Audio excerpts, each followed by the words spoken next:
मंडळी, नारळी पौर्णिमा जवळ येते.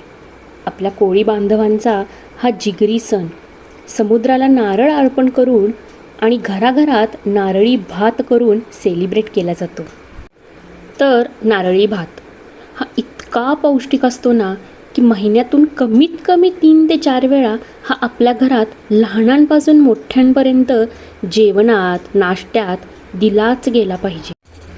कारण हा भात कॅल्शियम, अनेक खनिजे, विटॅमिन्सनी युक्त असा पौष्टिक भात असतो, ज्याच्या सेवनाने आपल्या हाडांचे आरोग्य चांगले राहते आणि त्यांना बळकटी प्राप्त होते.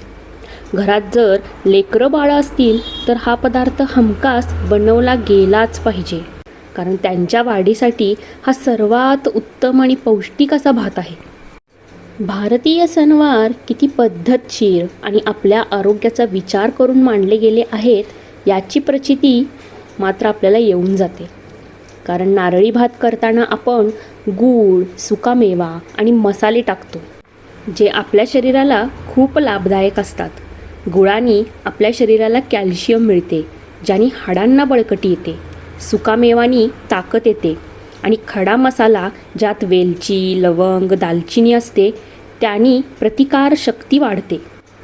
म्हणून सर्दी, खोकला यांसारखे आजार जवळसुद्धा फिरकत नाहीत.